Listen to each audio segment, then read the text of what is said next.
Now we turn to probably what's one of my favorite topics. That's the topic of game theory. Game theory is what we use anytime there's some kind of strategic interaction going on. That is, a strategic interaction is a case where what I do has a big effect on other people, and where what they do has a big effect upon me. So we need to really pay attention to what the other players are doing. So just to introduce game theory. Game theory we use typically to describe the behavior of small groups where strategic interactions would matter. Normally we might use this, say, to describe something like oligopoly, where there are just a handful of firms in an industry, or something like auctions, where there's just a handful of people that are bidding for an item. Right, so these are cases where strategic interactions are very much going to matter. Right, what this other business does has a big impact on me because there are only 2 or 3 of us splitting up the market. What this other bidder does has a big effect on me because they determine whether or not I win the auction, and also, to some degree, how much I end up paying. So every game has a few elements. First, there are the players. The players are those that are making decisions, deciding what happens during the game. Secondly are the payoffs. Your payoff is just what you get from playing the game. It might be that you get, say, some item in this auction. It might be you get a certain level of profit. It might be that you get a certain prison term, in the case that, say, you and I are trying to decide whether or not we're going to confess to a crime. Right? So all of these cases are things that are payoffs. It's just, what are you trying to shoot for? What are you trying to get in this game? Strategies, then, would be all of the available options that are available to you. So what are the many options you can choose from? Each of those we'd call a strategy. The set of them we'd call your strategy set. These are all the different options that are available for you to take when you make your choice. Finally, your action. Action is really just the term that we put on the strategy that a player actually chooses. So as soon as you choose a particular strategy, that becomes that player's action. There are a couple different types of games, or structures of games. One we call simultaneous. A simultaneous game is a case where all players have to act not knowing the other player's actions.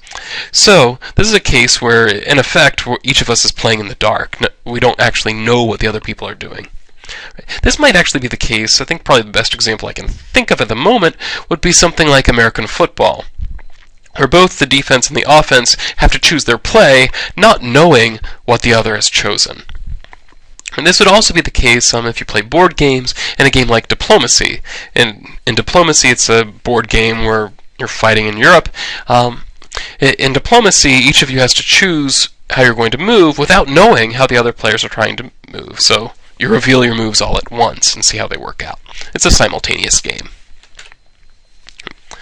Now, a sequential game is a game where some actions are observed before others are chosen. The grand majority of board games might act this way. For example, if we play chess or checkers, right, one player moves first, the second player observes what the first player did, and then gets to make the choice of what they do. Then the first player acts again, having observed what the second player has done. So it's this back and forth, each of us acting, being observed, and then the next player acting and being observed. Right, so with a sequential game, at least some actions, not necessarily all of them, but at least some are observed before others get chosen. So then the question is, how do we solve a game? Now, just to be clear about terminology, when I say I'm solving a game, what I really mean is that I'm predicting the outcome. I'm not so much trying to think about how I win the game as I am trying to predict what the players are going to do. In a sense, here we're taking the stance of the scientist sitting outside the game watching other players play it. We're not taking the stance of a player playing the game. Now, interestingly, it ends up that the two results would be basically the same, so we could imagine ourselves as being one of the players trying to win the game. After all, as a scientist, I'm going to assume that both players are trying to win, or that all the players are trying to win, and they're going to choose strategies based on that goal. Now, the method that we're going to end up using, it ends up there are lots of different ways we can try to predict the outcome depending on assumptions we make about the players. We're going to just stick to 2 different possible methods, one for simultaneous games, one for sequential games. For the simultaneous game, we're going to use a concept called Nash Equilibrium. Nash Equilibrium is a state of affairs in which each player is playing their best response. What that really means is that I make a guess at what the other player is going to do, and then I try to figure out what's my best way of responding to that. Right? Put another way, your best response provides the highest payout for you as a player, taking the other player's actions as fixed. Now, the important thing here is that we assume that players don't care about their relative payoff, but about their absolute payoff. So I'm just trying, for example, if I'm a business, I'm just trying to earn as much profit as I can. I'm not necessarily trying to earn more profit than anyone else. I'm just trying to earn as much as I can for myself. Right? At the same time, I'm not going to make choices that say might hurt me as long as they hurt other people more. Certainly will not do that. I'm always going to do what's best for me, regardless whether it helps or hurts other people. That's a central assumption here, which actually ties into the assumption of rationality. Rationality is just this assumption that each player is working for their own well-being, and we assume here that rationality not only is true, but that it is common knowledge. That is, each of us is working for our own well-being, and we know this about each other, and we know that we know this about each other, and we know that we know that we know this about each other, and we can keep going, we know that we know that we know that we know, and so on. Right, so I know that you know that I'm rational, you know that I know that you know that I'm rational, and so on and so forth. Right? Nash Equilibrium rests on that central assumption of rationality, and rationality being common knowledge. For sequential games, we're going to assume backward induction.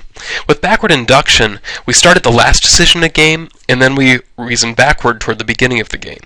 Now, this is something that sounds kind of odd when you describe it, but actually is not uncommon at all. Any good chess player is taught to think several moves ahead. Right? So they think, in a few moves, where do I want to be?